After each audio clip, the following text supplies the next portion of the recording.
What is up, Poke people? Welcome back to Pokemon Pulls. We're going to be diving into another UPC today, and I'm pretty excited about it.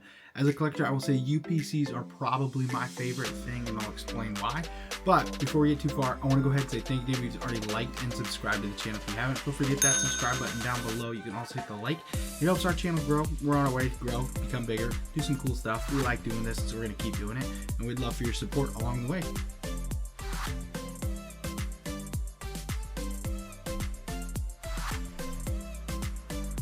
Go ahead and see what we got.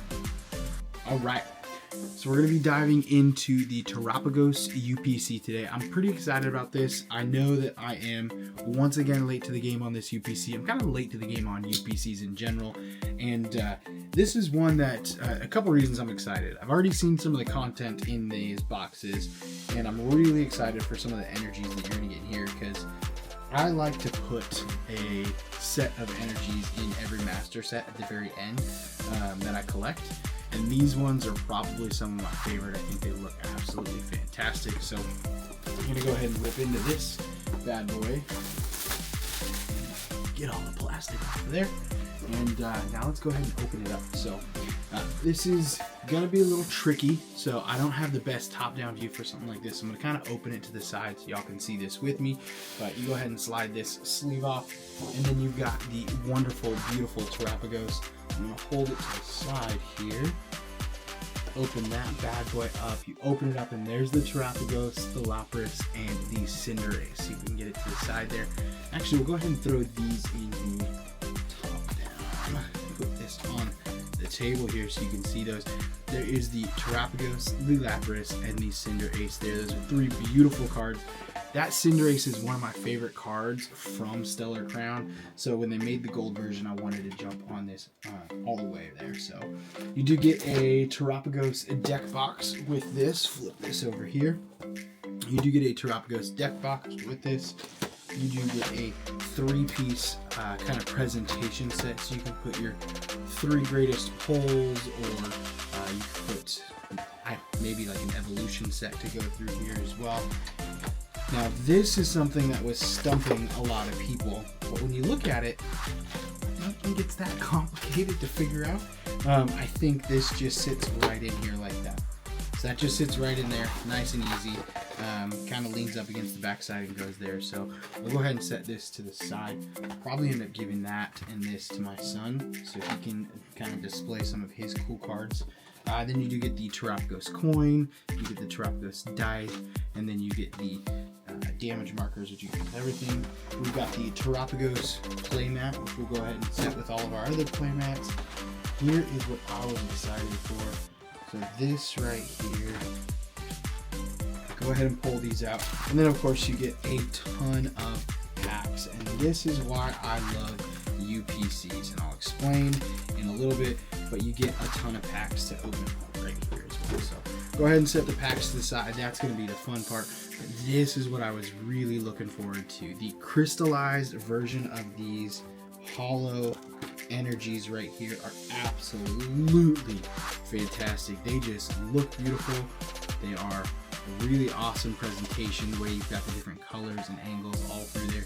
This is going to be probably one of the coolest energy presentation pages that I have in my binders, and so I'm going to throw that with my Stellar Crown binder, and that'll be at the very end there with all that. So now we did get 16 packs.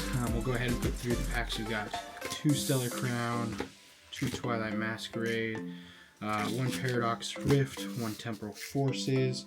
Gonna throw another Paradox Rift there. Ooh, we did get some Obsidian Flame with this one. We'll go 2 more Stellar Crown, 2 more Twilight Masquerade, 1 Temporal Forces, 2 more Paradox, and 2 Obsidian Flames. So 2 Temporal Forces, and then 4 of everything else. Obsidian Flames, Twilight Masquerade, Stellar Crown, and Paradox Rift. So I'm gonna go ahead and take the Twilight Masquerade and set these ones to the side here.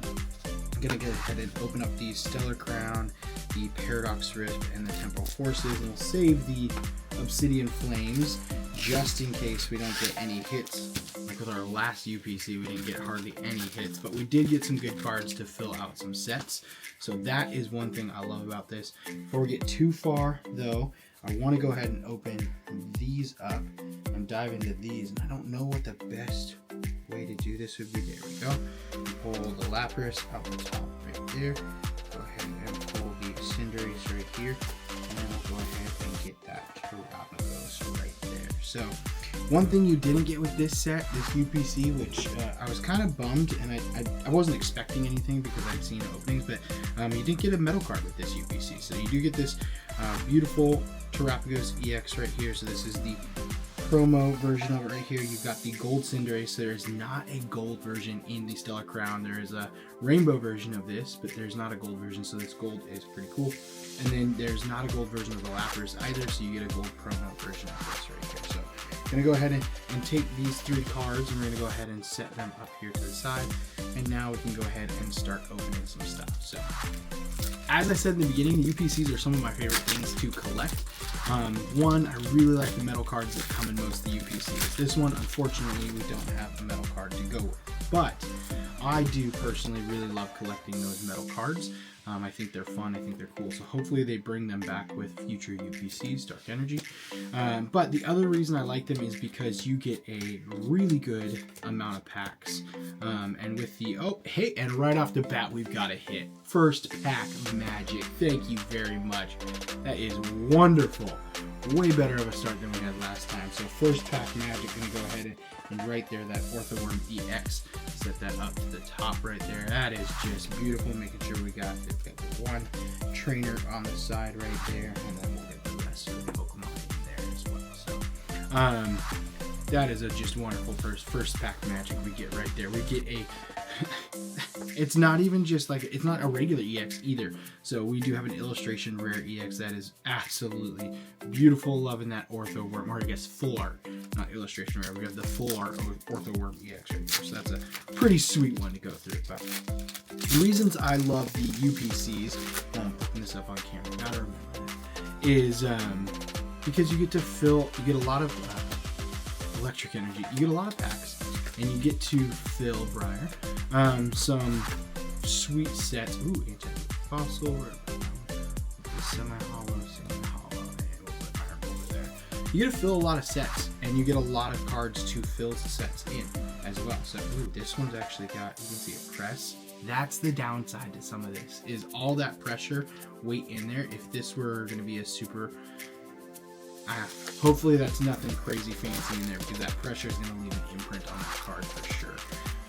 But yeah, you get a bunch of great sets, you get a bunch of cards, you get a bunch of great sets to go through, and you also, like, the cost for it, I think these were on sale around Black Friday for like 80 bucks. 80 bucks, you get 16 packs plus all this other stuff. That's a pretty good deal, Dark Energy. And then you think about the fact that you're going to be pulling a ton and getting more from that as well. We've got the semi-holo, and we've got a second Iron Boulder from that. You're going to be pulling a ton of cards from these packs, and you're going to be getting more hits. Typically, I personally have gotten more hits from UPCs because it's kind of balanced and varied as it goes through. But you also are going to be able to, like I said, fill a bunch of different hits. So it keeps excitement, at least for someone, Psychic Energy, who is new and still learning a lot of the kind of ins and outs of the collecting piece, as well as diving into some of the, oh, and we've got another hit, Galvantula EX. Oh man, that's a beautiful one. This is not really that expensive of a card. It's a really nice card. This is a pack pull, really beautiful card coming in right here. But this is a wonderful looking card. Not expensive by much, but in really good shape here. There's really not much that's on the sleeve. There's no whitening here. The centering looks okay. It's a little off on the back here, but the back obviously doesn't have to be as centered as the front. Front centering looks pretty decent. Yeah, that's another pretty good hit coming from there. So you get a lot of pack hits though, and you get to balance the areas of the hits. So if you're used to pulling all one, you can pull other sets, and I like that, because like we just went from Stellar Crown to Temporal Forces, I believe, is what we've got going on here. And yep, TEF, Temporal Forces. Carvana, Ekans, and I see something on the back there. Hopefully it's not fooling me. Usually those are the ones that fool me, and it is just, yes, it is fooling me. It's 100% fooling me. I see color sometimes, I see shiny, and I think, oh hey, look, it's something great. But no, that's just my eyes playing tricks on me, and it's just a shiny regular holo.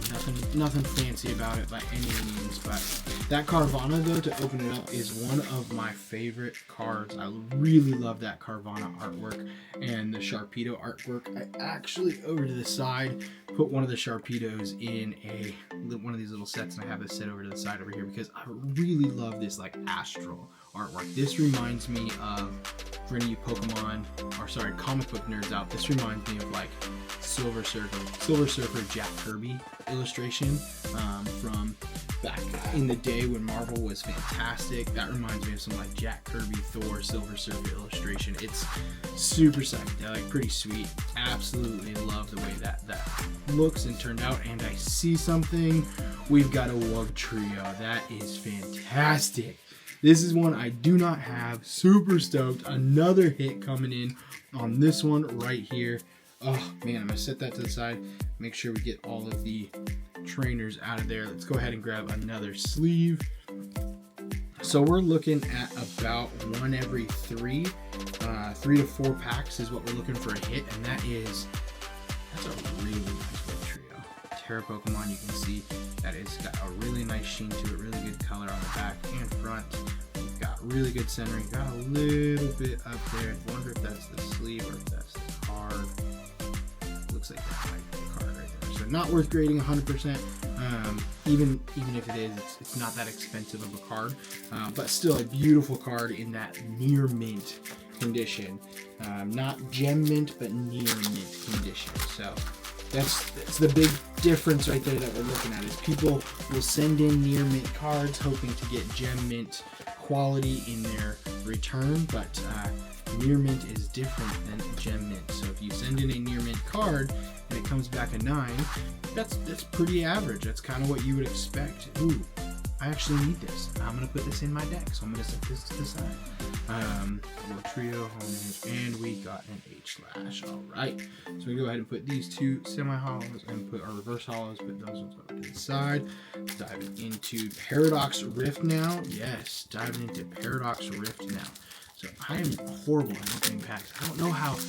Sometimes you get an amazing set that you can just rip right through. Sometimes you get sets that they are just not necessarily easy to open up. And I'm still learning all the tricks on how to open these good. But go ahead and water energy. As of now, oh man. See, that's what I see. That's what I see, and I'm always like, it's something. But then it's nothing. So I'm not going to get fooled this time. It's going to be nothing. We've got a reverse holo. We've got a reverse holo. And we've got a Groudon holo. See? I got fooled. Fool me once. And that's on me. Fool me twice. And that's also on me. But if you fool me 3 times, you're just really good at fooling people. That's just the name of the game. You're good at fooling people. You fool me 3 times, then you're good at it. You're real good at it. You got me once, then that's normal. You got me twice, that's a little better, but 3 times, whoo, you must be a fooler. You must be a full-time fooler. 1, 2, and oh, Iron Valiant EX. Oh my gosh, another hit coming in. This is fantastic. The ability on this one is one that I think is underrated as well. Once during your turn, whether this Pokemon moves from your bench to the active spot, you may put 2 damage counters on one of your opponent's Pokemon. Think about this with like the new Latias EX, where you're able to move basic Pokemon around. You could easily use a couple Iron Valiant EXs, a couple future boosters, bring them around, get some extra energy. You're doing 200 right here. Those future boosters add a couple more to it and whatnot. But being able to move the Iron Valiants 1 and 2, and it doesn't say that you can only do it once during your turn. When this Pokemon moves from your bench to the active spot, you may put 2 damage counters on one of your opponent's Pokemon. So it doesn't say that it's only with that Iron Valiant. You can only do it once. If you've got multiple Iron Valiants and you've got a way to move them from bench to active, you could add 40, 60 damage counters to a Pokemon and then do another 200 damage on top of that. there are some really, really nice ways that you can stack those together and make yourself a pretty sweet deck out of that. Electric Pokemon right there. So I think some of these are just super underrated. That is a sweet energy. Medical energy. This would be a really cool holo one. When you attach this card to one of your Pokemon, deal 30 damage from it. Alright, cool. That's a good thing to remember. 1, 2, and 3 Gargantula. Alright, gonna go ahead and add that there. We did get a couple pulls, but you know what? What the hey? Let's go ahead and open up these Obsidian Flames here as well. Just because they're sitting to the side and they're beautiful cards and I want to open them up. And I had my Obsidian Flames pull the other day. I had it. I should have been on camera. I wasn't on camera. And I kick myself every single time now. I'm just like, man, I gotta just turn the camera on when I'm opening the packs. It's not that hard to just remember to turn the camera on. Even if I just do like a little short or something. Steel energy. Pokemon go crazy up here. But I pulled the Charizard, and I couldn't believe that I pulled the Charizard when I was off Toxtricity. Hot dog, that looks nice.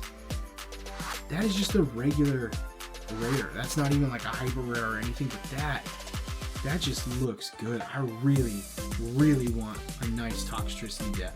I want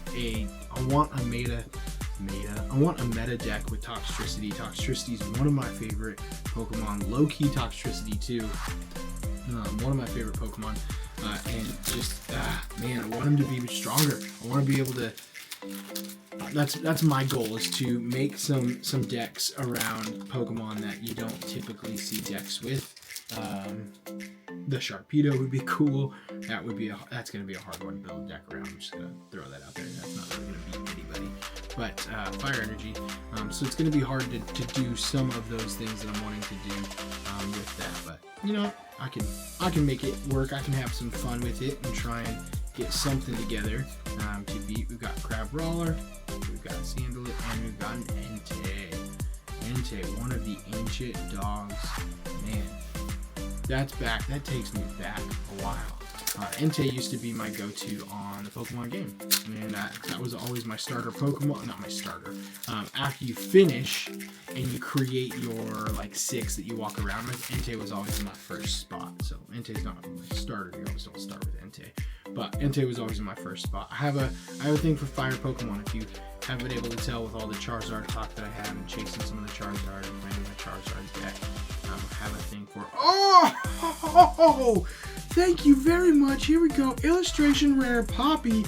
Oh, man, that is fantastic. And a second Toxtricity. Oh, this one's even better than that first one right here. This Poppy is beautiful. Look at that eye off the edge right there. Look at the color on the side there. That is a beautifully centered card right there. Flip it over. I don't see any white or anything. This is a fantastic pull. Illustration rare right here. Not a crazy competitive card. Supporter, move 2 energy from one of your Pokemon to another one of your Pokemon. It's a really good card, but not a crazy, but fantastic illustration rare. Gonna have to look that one up and see what it is worth, because that is a fantastic pull for this box right here. So we are going to leave 4 of the boosters. We're going to leave the 4 Twilight Masquerades still sealed through this. We're not going to pull those ones. I might pull them later in a short or something, but we're not going to pull them right now. So all of these, keep in mind, there we go, Fire Energy. All the hits that we're getting are coming from 12 packs and not the 16. So we're going to leave 4 of them to pull later. So we got another Entei, I'll end up there. And that is our last pack magic. We should have ended on the Poppy. That's really, we should have ended it right there. Been like, oh, we're gonna save 1 extra and end on the Poppy right there. But not a horrible pull for 12. I think we did 12 packs right there. We've got an illustration rare Poppy, Iron Valiant EX, Wugtrio, Galvantula, and a full art Orthworm EX. We got 5 from 12. That's essentially 1 every 2, a little bit more than 2. So that's a sweet set right there for what we got. I'm super stoked about this. Obviously that Poppy is going to be like the belle of the ball there, getting that illustration rare coming through on that one. Really loving it. Looks fantastic. We'll see what happens with it. But until next time, to recap, we did the Galvantula one right here. We ended up getting 5 sweet hits, but you do get 3 fantastic cards from the box itself and a bunch of other stuff. Is it worth it? Probably not the 120 price, but if you see them drop back down to like that $80 price, I think it's 100% worth it, because this is the 5 hits we got from 12 packs, but we still have 4 Twilight Masquerade packs that we never opened up. So that's all I got for you. Until next time, peace.